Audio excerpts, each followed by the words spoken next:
Stiff wrist. Before me, the surgeons who spoke on the forearm, on the wrist, and on the distal joints. Wrist is locked between all these three areas, and wherever the surgeries have been done or there is an injury, the wrist often has to pay the price by becoming stiff. So these are the normal wrist movements we all know: extension, flexion, deviations, rotation. Now, the stiffness, depending on how severe the stiffness is, the ranges will get compromised.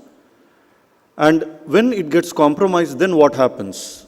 So the compromise of the wrist movement is not so simple, because it can impact and influence what happens distal to that. The wrist movement allows us to place the palm, as Dr. Mudgal mentioned, that we exist in a world of pronation. Okay, so supination also is important. And so how to place the palm on a given surface? Now that becomes extremely critical, and that is decided by the position that the wrist is in. And also it can influence the quality of finger movements, the way they will execute, function, the way they will move, the efficiency with which they will move. So that also does get influenced by the position that the wrist joint is. Now, it has been found that whatever various therapies that are available, often they have a limited outcome. There have been recent study done and where they found out that the outcomes are relatively sketchy, as the duration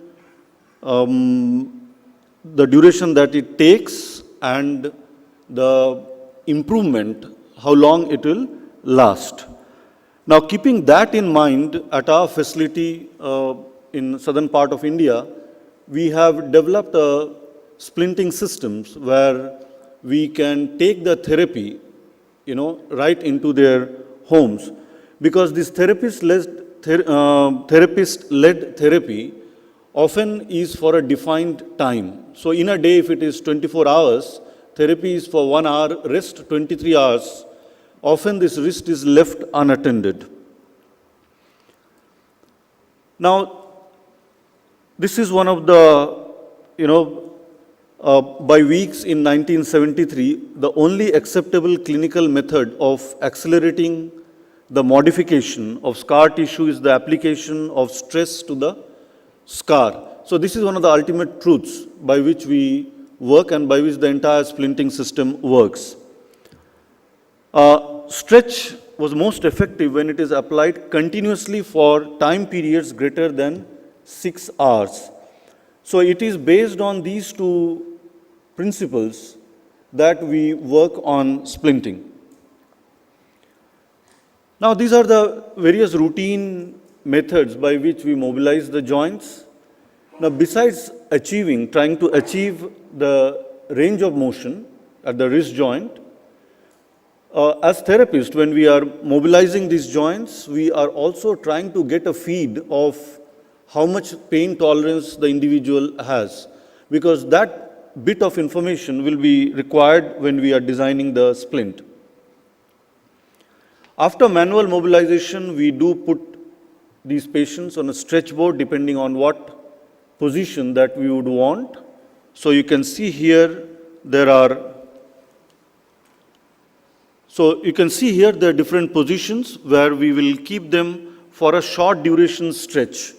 It can be somewhere between 15 to 25 minutes for us to understand that how much force they can tolerate, what kind of force will actually trigger pain, so that understanding we are going to invest when we design the splints.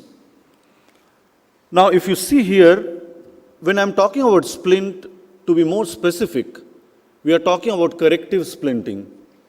Now, this corrective splinting, they produce certain forces in a very calibrated way to be able to achieve certain improvement. And why these improvements are more permanent as compared to just therapy, because these splints can apply a force for a longer duration, which manually is not possible.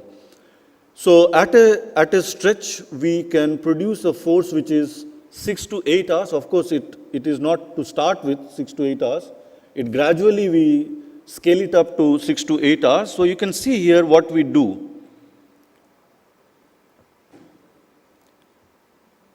So if you see here, this is how we try to analyze. Can you see the stretch?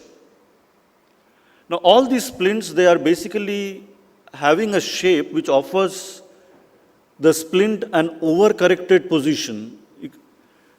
And that allows us to understand how much they can tolerate the stretch. So this is a splint for, dealing with the deviation at the wrist, and that is for flexion contracture at the wrist.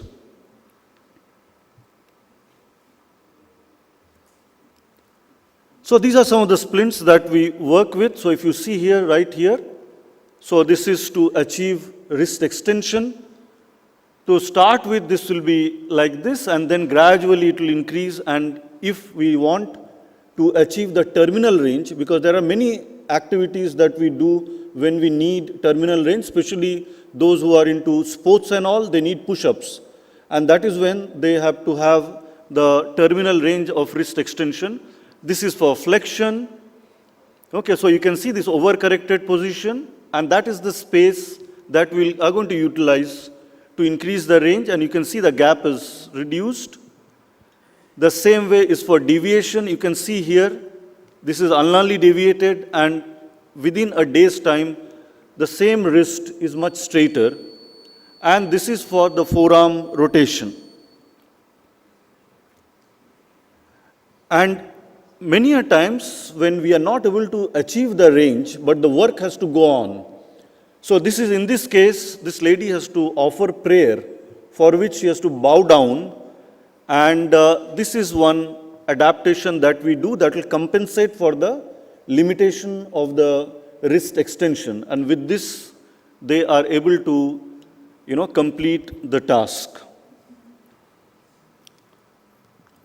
Thank you.